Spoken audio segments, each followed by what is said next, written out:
We have our next presenter, Paul Howard Flowers. He hails from Gary, Indiana, by way of Chicago, and is founder of Superior Insurance Advisors.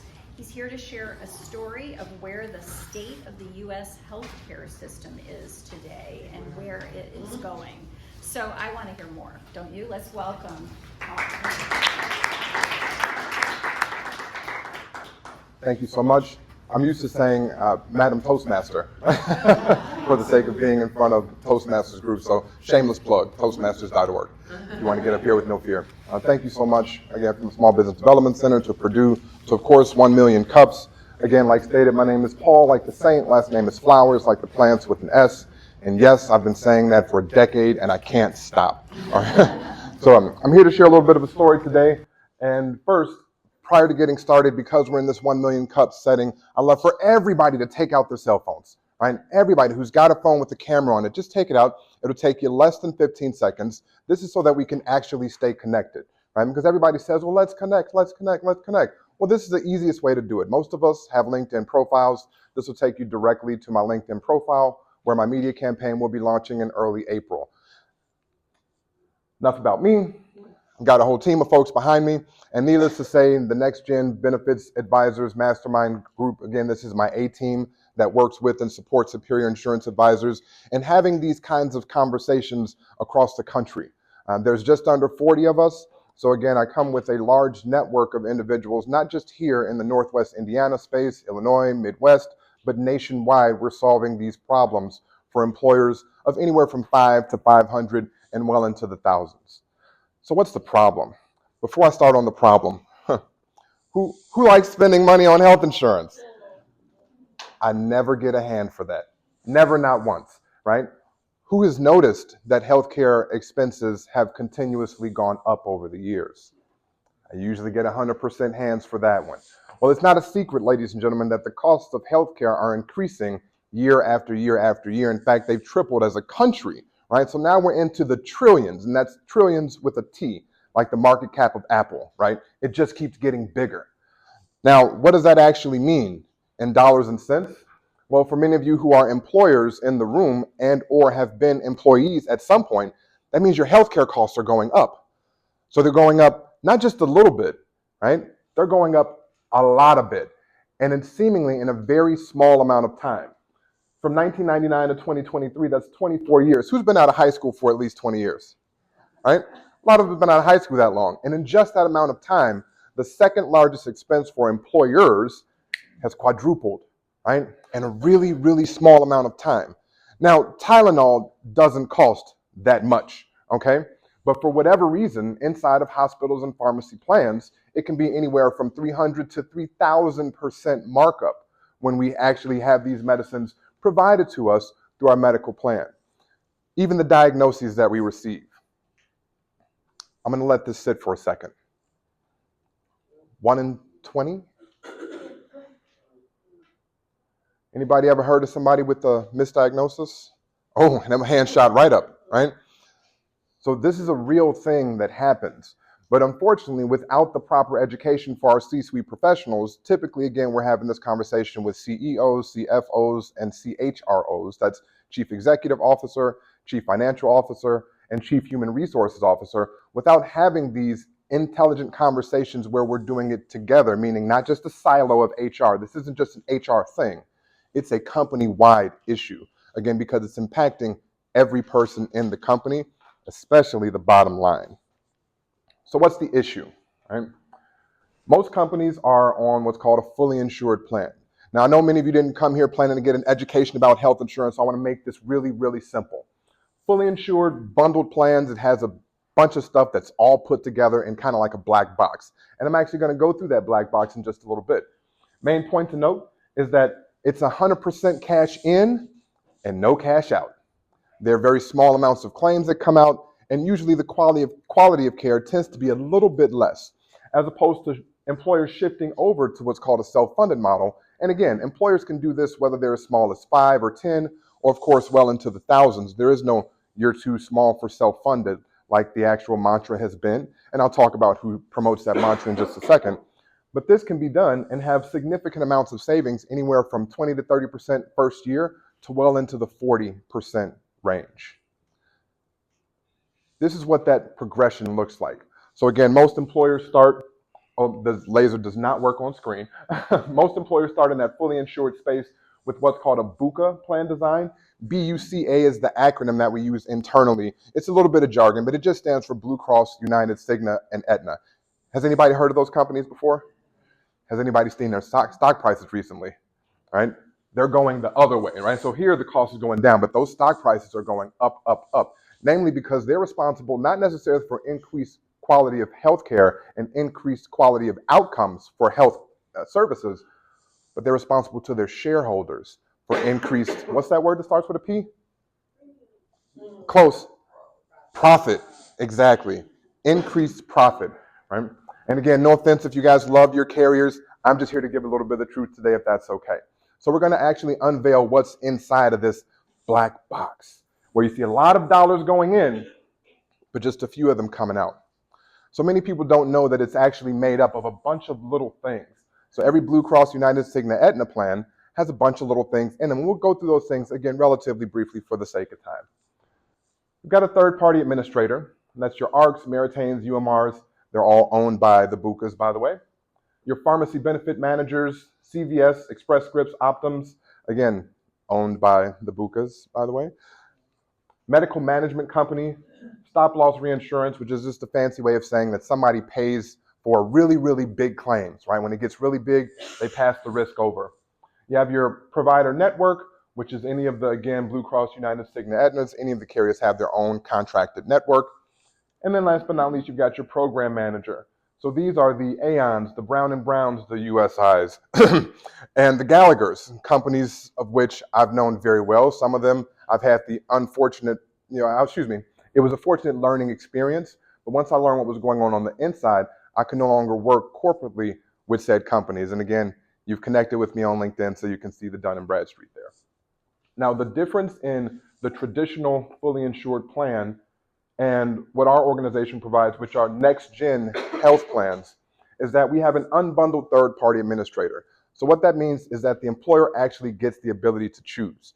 Each one of these areas is basically like a little a la carte portion that you can take out, see what works best, and then put it in.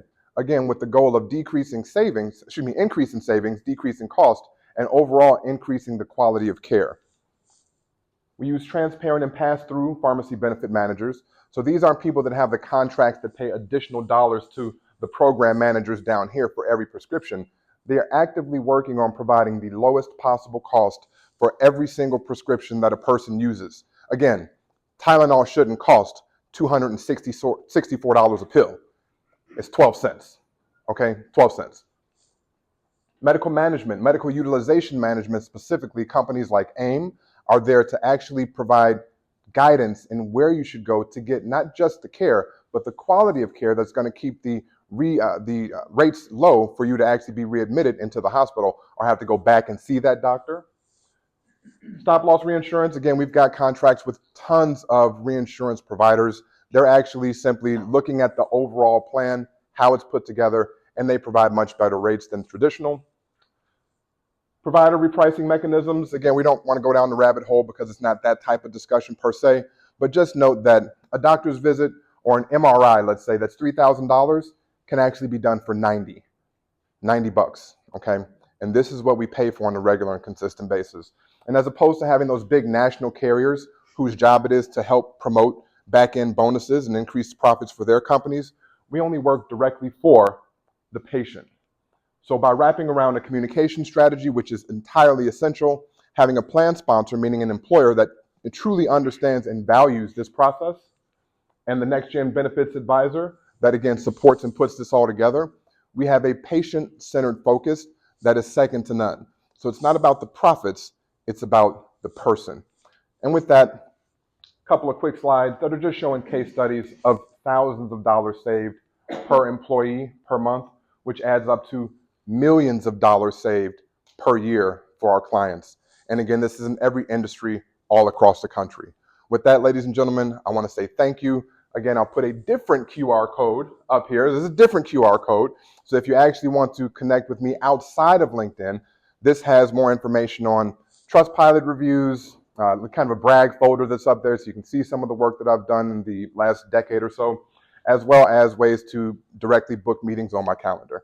With that, I want to thank 1 Million Cups and turn it back over to our esteemed, oh, actually not the esteemed host. We're going to pause for Q&A. I'm going to turn it over to you all for the, I called it grilling session, but we call it supportive Q&A. Thank you.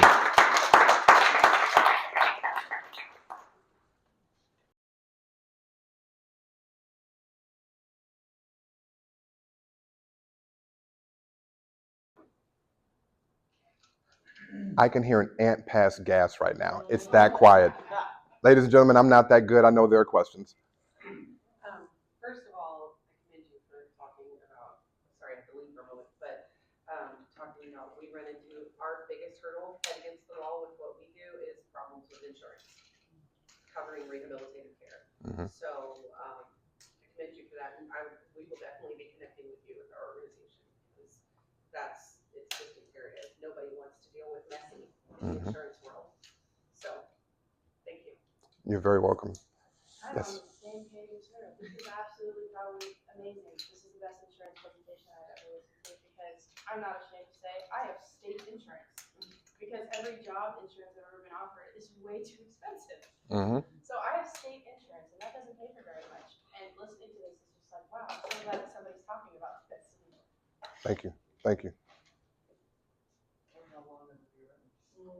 Yeah. I also just wanted to comment on your presentation style.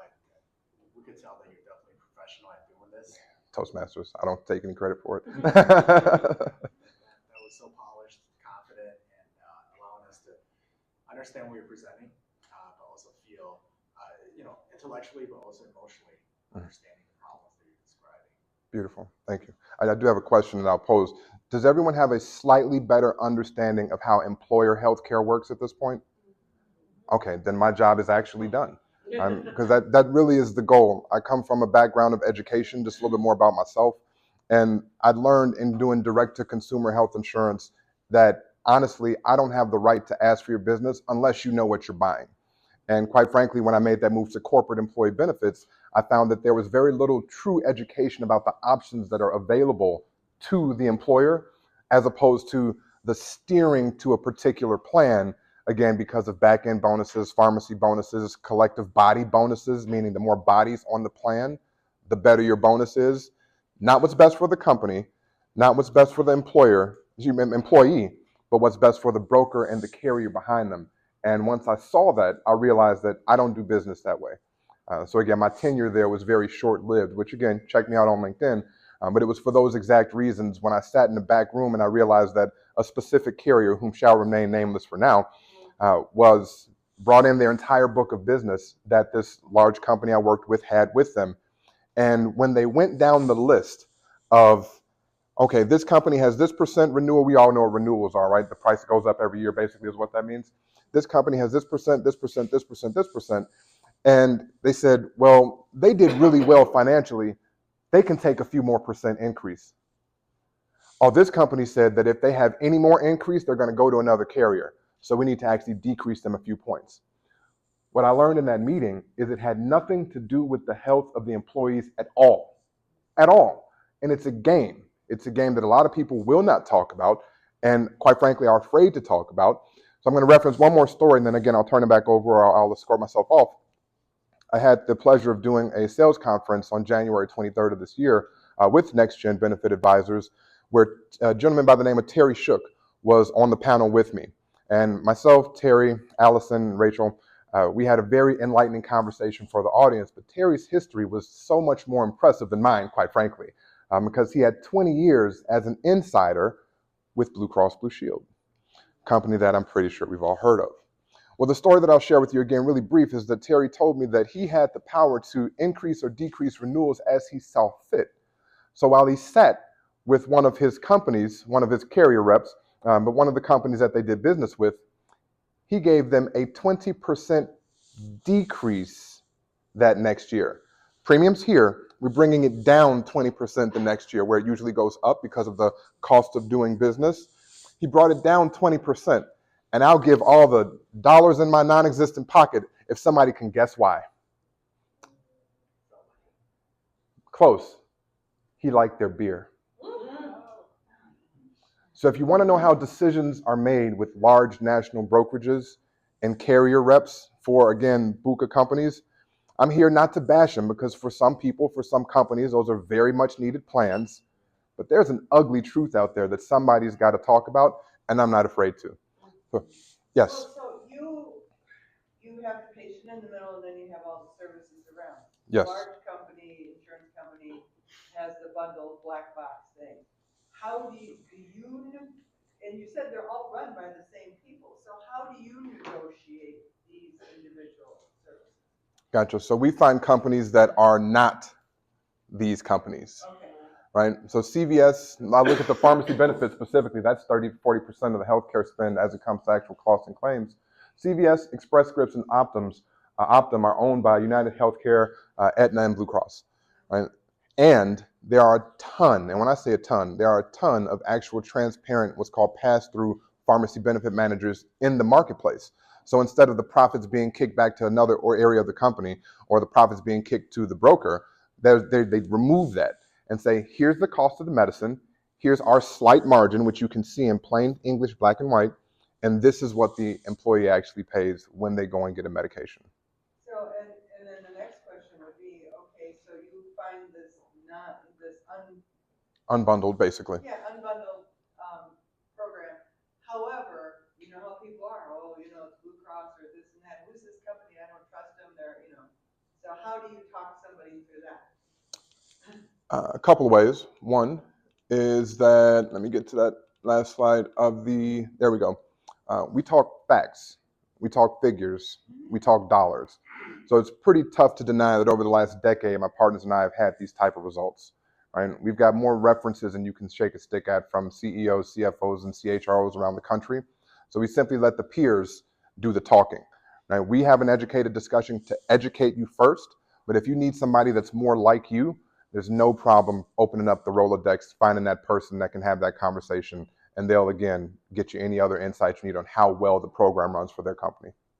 So then how does, because when you're in the hospital and they don't know your insurance company that you're using, Gotcha. And then a lot of them will say, well, then if we don't know them, we're going to make you pay 100% up front, and then we'll see how reimbursement goes. This is where that first circle communication strategy, communication is essential. Just like here, within a matter of 6 or 7 minutes, the entire room, for the most part, raised their hands saying, except for the young gentleman in the back, but you might have a better understanding when you're like 18, 20, okay? There's a child in the room for those who might be seeing this in virtual land. But just like the entire room had a slightly better understanding of how this works within less than 10 minutes, our goal is to make the understanding of how to use your healthcare plan simple, right? Simple. Just as simple as you take out your BUCA card and flip it over and there's one number to call, same thing. And when you actually have the conversation and educate the employees on what they are to say, if there is any sort of rebuttal or comeback, then they know how to handle that. We also have, again, the medical management staff that does a lot of that for them. So it's typically like concierge-based services where they don't have to do the heavy lifting. They can, again, make one phone call. Somebody else finds the most reasonable rate for that MRI, CT scan, what have you. Great question. Yes? I have a question. How does this healthcare work for small companies that are under 10 or even solo entrepreneurs if they weren't interested in getting insurance from this area? So I actually came from the individual space, and that had been my passion for like the first few years once I left corporate. Sad to say, and again, I just like transparency, that they've recently passed laws that disallow for programs like this on the very, very, like the individual onesie, twosie level. Though we can create something, price point wise, it would be very comparable to a fully insured plan. And for that, unless you're just really for the cause as an employer, many employers say, oh, it may not be worth the hassle. And again, that's in this area. Now, a slight bit more education, I don't have it on slide because that wasn't the purpose of this presentation, but there are things called healthcare sharing ministries, whereas opposed to going with the Blue Cross Blue Shield, and for a 35-year-old woman with a $5,000 deductible, you're paying $450 a month, you can have that same, if not better, quality of care. Now, there is a screening process because with healthcare sharing ministries, they want to ask certain questions and make sure you're not out there just doing all sorts of things. So there are some guidelines, kind of like an underwritten health plan that we might have been used to from like 15 years ago. That type of coverage still exists on a yearly basis. And those programs are anywhere from, again, 40 to, I've seen some as large as 60% less than traditional Blue Cross Blue Shield plans. So there are options. Saying that to say there are options for the individual also, but they typically are going to come through a healthcare sharing ministry because most recently the legal changes, even in Illinois, used to being in Illinois, in Indiana as of September of last year, whereas you can purchase an underwritten plan for 3 years, 3 years at 40% less than a Blue Cross Blue Shield fully insured plan. Again, it had medical questions, so if you had certain issues, you might not be able to get it, or there might be some concerns or addendums, that type of thing there. They recently changed that law at federal level so that no state could have that type of plan in place for more than 4 months. Why?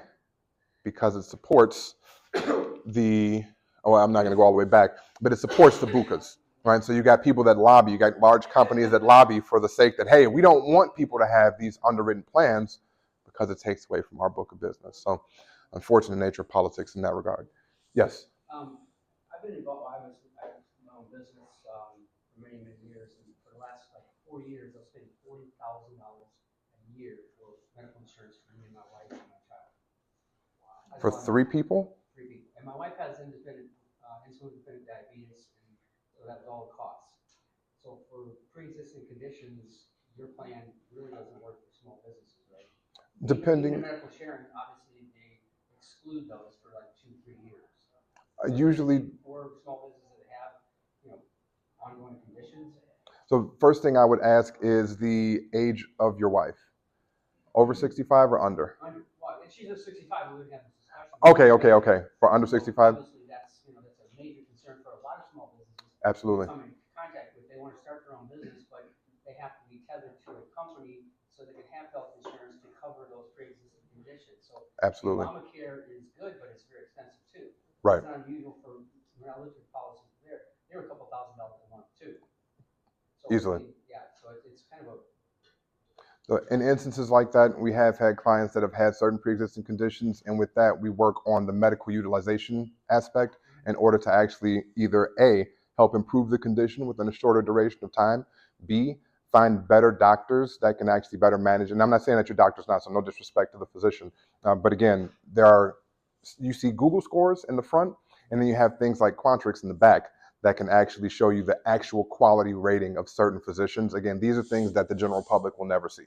And for that reason, utilizing tools that we use on the larger scale, you find out that same information about the doctors on the smaller scale in order to help find better quality of care. And then there are also patient assistance programs that can provide assistance for certain medications at a reduced cost. So instead of having to pay X, Y, and Z company $40,000 a year, I'm just still floored at that dollar amount for 3 people. Yeah. But I needed that kind of coverage because they had special conditions that had to be met, and certain doctors that could only treat that particular disease. Gotcha. I'll give you a short story. We use a drug reimbursement program. Okay. Doing that, so okay, good.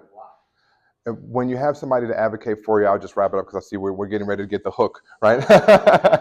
It does absolutely make a difference. So by all means, reach out, and if there's something we can do, I'd love to help. I want to tell my clients that are small business people that there are other things available. Absolutely. That's a major concern for them. Absolutely, and thank you for bringing that up.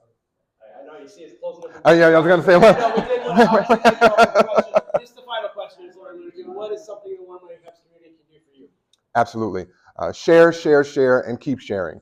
All right, this is a huge message that needs to be broadcast on a larger basis. My goal is to go from 1 million cups, meaning this presentation, to over 10 billion saved by doing these types of plans and programs, even just starting in the Midwest. A company with an average of 250 employees takes 2,000 companies to do this with to save $10 billion. What could be done with another $10 billion in the Midwest economy just between Indiana and Illinois alone is the question. So if you know employers with anywhere between 5 and 500, or heck, even if it's into the thousands, send in my information, shoot me over a text. Again, that second QR code gets all of my information there for you. Thank you. Well, get Oh. the company 1 million cups trouble bug. So give some round of applause for both persons. Thank you. So we always like to wrap up, and we do it